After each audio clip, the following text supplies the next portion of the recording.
puis j'ai vu que les pompiers restent 4 heures, 5 heures à attendre jusque la prise en charge du patient, mais ils sont obligés de rester derrière leur brancard pendant 4-5 heures. En attendant, s'il y a un problème sur la route, voilà, ils ne peuvent pas y aller. C'est ça qu'on veut éviter.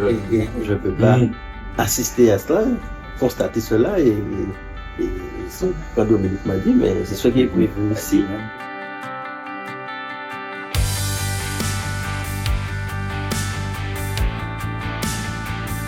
Il y a 1 an et demi, nous sommes venus ici. Le président, le docteur Fana, nous avait fait part des projets qu'il comptait mettre en place. Une urgence, scanner, IRM.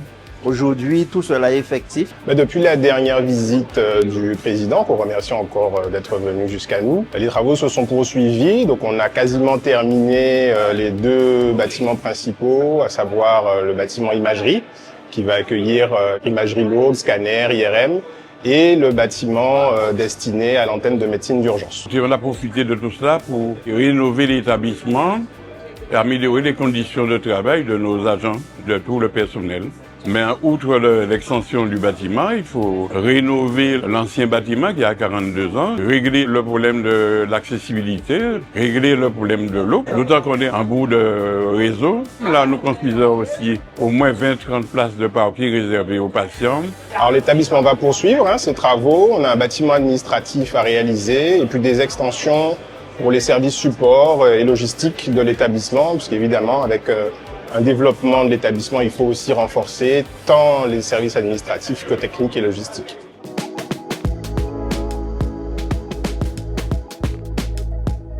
C'est une très bonne chose puisque cela permettrait d'offrir cette possibilité de soins aux habitants, pour la population du Nord-Grande-Terre, mais aussi permettre le désengorgement des zones comme Pointe-à-Pitre, le CHU, où parfois les gens viennent aux urgences alors que ces urgences pourront être traitées dorénavant ici, sur place. Donc on va effectivement proposer à la population et aux établissements médico-sociaux qui sont autour de nous des services de qualité, une prise en charge pointue, et aux médecins libéraux de bénéficier d'examens de pointe type scanner, IRM, pour éclairer leur diagnostic.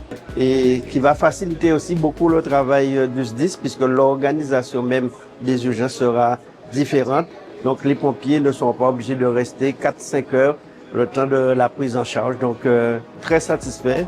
Et puis évidemment, le département va pouvoir accompagner, prendre des initiatives, réunir tous les partenaires pour que tout puisse se réaliser dans les meilleures conditions possibles.